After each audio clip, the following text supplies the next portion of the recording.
Salut à tous, heureux de vous retrouver sur la chaîne TechServe. Aujourd'hui, on va faire une petite expérience. Est-ce qu'une plaque balistique Nige 3A peut stopper d'un violent coup d'estoc ou d'une taille au couteau? On va voir ça à travers plusieurs tests, notamment avec un Tomahawk pour y aller sérieusement, afin de savoir si on peut réellement avoir confiance dans une protection balistique face à une attaque, par exemple au couteau. Cela évitera pour ceux qui en possèdent d'acheter un système anti-stab supplémentaire, comme certains vendeurs le conseillent, on verra si c'est vraiment utile, sachant que de plus en plus de personnes équipent leur sac de plaques souples, Nige 3A, et parfois plus, comme protection supplémentaire, que ce soit de manière professionnelle, et je peux déjà vous dire que certains personnels du SAMU, dans le Var par exemple, en sont déjà équipés, soit pour le citoyen qui désire être le plus opérationnel possible en situation hors norme. Alors certains pourront y trouver un sujet à débat, dire que ceci est débile ou extrême comme préparation, mais comme je le répète souvent, il n'y a pas de limite dans la préparation personnelle, que ce soit pour des menaces imminentes ou lointaines, juste du bon sens. Alors bien entendu, il faut commencer par les bases et ne pas se laisser distraire par des achats futiles,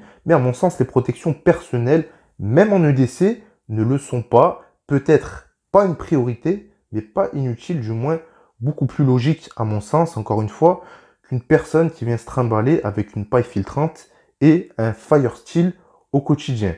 On se comprend. Bien entendu, la plupart de nos choix de préparation vont être dictés par des angoisses personnelles, d'où l'étonnement de certains quand tu vas voir dans un EDC ou dans un bug out bag, dans un sac d'évacuation, certains items. Ça, c'est pas grave. Chacun a ses angoisses, il n'y a pas de souci, il faut pas juger. Mais le plus important, c'est que la préparation ne découle pas d'un fantasme. Ici, on a des cas concrets où une protection balistique, du moins une protection anti-stab, peut être utile et on en parlera en fin de vidéo. Ok les amis, donc pour effectuer ces tests, j'ai pris une plaque Nige 3A. On est sur une plaque souple.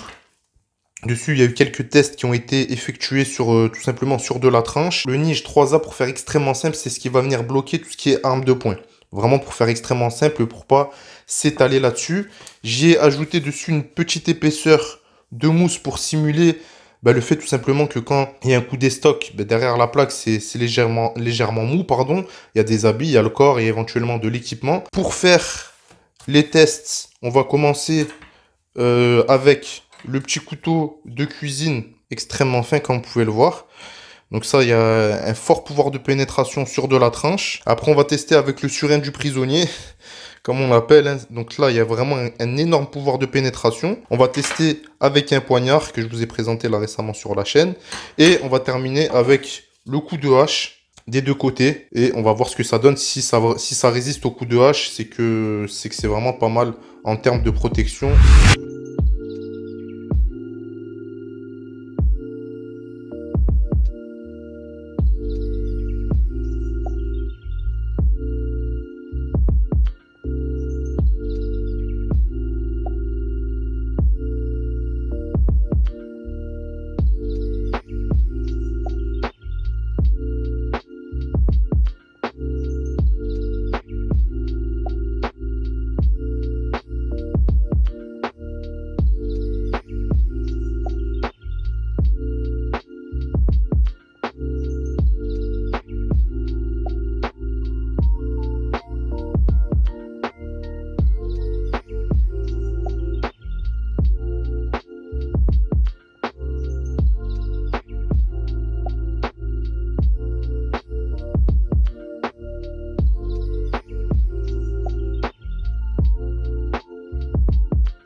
Comme vous pouvez le voir après les tests, absolument rien n'a traversé.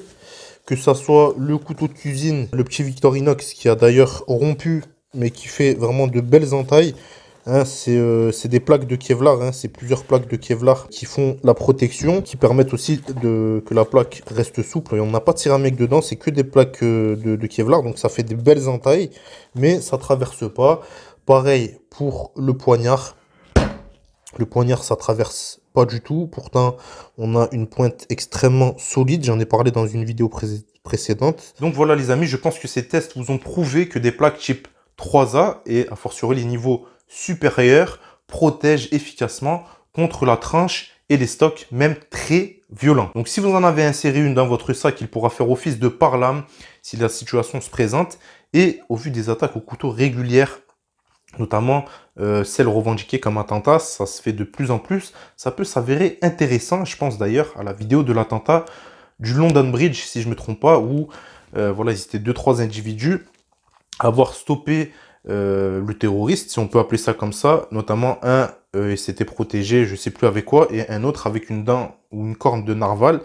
Bon, ils avaient réussi à le maîtriser. Je pense que dans cette situation, ça aurait pu être très efficace d'avoir un sac avec une protection par lame en tant que bouclier, et c'est pas les faits divers qui vont contredire ça. Vraiment, les attaques au couteau sont très nombreuses. Je pense pas que c'est quelque chose qu'il faut prendre à la légère, de surcroît quand on est un survivaliste ou un citoyen prévoyant qui essaye plus ou moins dans son quotidien d'appréhender la menace, que ce soit à travers des items d'autodéfense ou de protection.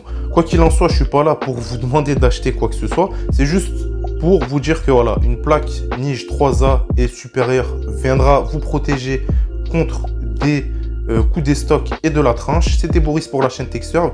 N'hésitez pas à donner votre avis dans les commentaires ou sur la page Facebook TechServe. C'est toujours intéressant de pouvoir partager les différents avis. Tout cela, bien entendu, avec cordialité, avec bienveillance. À plus, ciao.